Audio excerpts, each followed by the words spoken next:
भुवनेश्वर में प्रचंड ताती आकाशरू निया वर्षा आज दिन 2:30 सुधा राजधानी भुवनेश्वर सबुठु ततला सहर भुवनेश्वर में रेकर्ड होईछि 43.6 डिग्री तापमात्रा 8 सहरर तापमात्रा 40 डिग्री उपरे रही 6 सहरर तापमात्रा 41 डिग्री उपरे रहिता बेले 3 सहरर पारद 42 डिग्री रु अधिक रही झारसुगुड़ा होईछि राज्यर द्वितीय उत्तप्त सहर झारसुगुड़ा 42.6 डिग्री तापमात्रा रेकर्ड होता बेले बालेश्वर में 42.2 संबलपुर में 41.7 हीराकुद में 41.4 चांदबाली में 41.2 डिग्री तापमात्रा रेकर्ड होइछे। सेहीपरि केन्दुझर में 40.9 राउरकेला में 40.2 पारादीप में 36.3 पुरी में 35 और गोपालपुर में 34.8 डिग्री पारद रेकर्ड होइछे।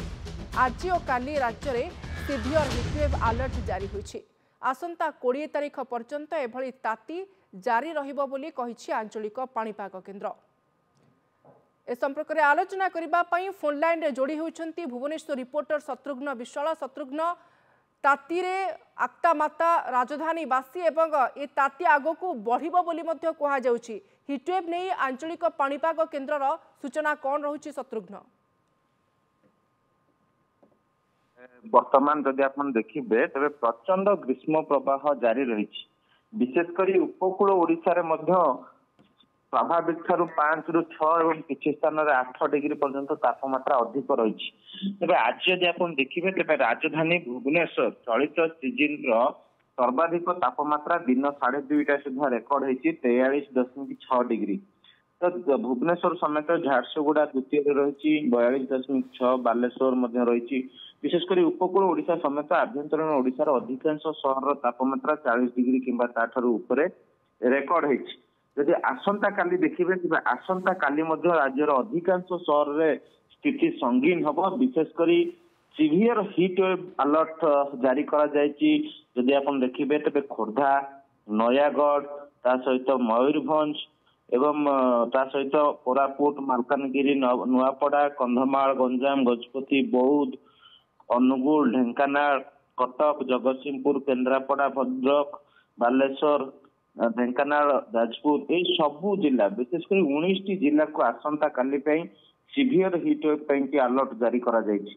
जेहेतु राज्य को वर्तमान पश्चिम उत्तर पश्चिम दिगरु प्रचुर मात्रा रे गरम शुष्क पवन प्रवेश करुछि ता सहित सूर्यंकर तेज किरण रही स्थिति उपजी। तेणु आज देखिए उपकूल ओडिशा एक असह्य पाणीपाग परिस्थिति सृष्टि होती राजधानी भुवनेश्वर केवल राज्यर नुहे आज देशर उत्तप्त सहर भाव में रेकर्ड कर दिन 2:30 सुधा। तेणु आसंता काली पर्यंत ताती किंबा 8 रु अधिक ताती काली अनुभूत हम एवं 21 तारीख पर्यंत राज्यर विभिन्न जिले में एभली सिवियर हिट वेव जारी रहिबो बोली आंचलिक पाणीपाग विज्ञान केन्द्र पूर्वानुमान करिछि।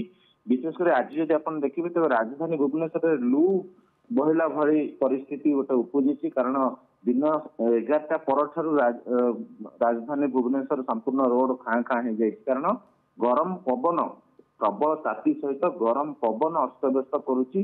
कारण उपकूल ओडिशा रे देखिबे आर्द्रता अधिक रहुछि तापमात्रा सहित आर्द्रता जदि आपण देखिबे 43.6 डिग्री तापमात्रा एवं आर्द्रता पाखापाखि 40% रही दिन 2:30 सुधा ताने आपणकर 50 डिग्री अतिक्रम कर फिलिंग तापमात्रा। तेणु धीरे धीरे तापमात्रा 21 तारीख पर्यंत एभली बढ़ी रही आंचलिक पाणीपाग विज्ञान केन्द्र पूर्वानुमान करिछि।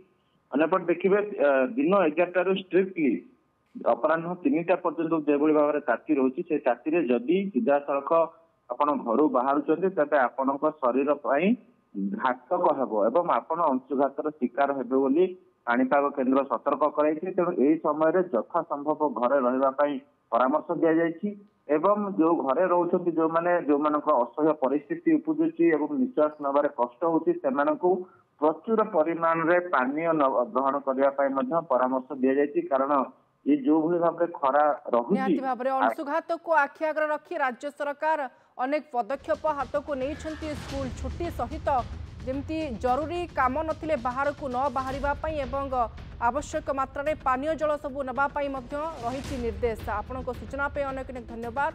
शत्रुघ्न विश्वाला भुवनेश्वर रिपोर्टर फोन लाइन रे जोड़ी होइतिले एवं राज्य रे प्रचंड ताती आसंता 20 तारिख पर्यंत एभली स्थिति बलवत्तर रहिबो बोली अपडेट देउथिले।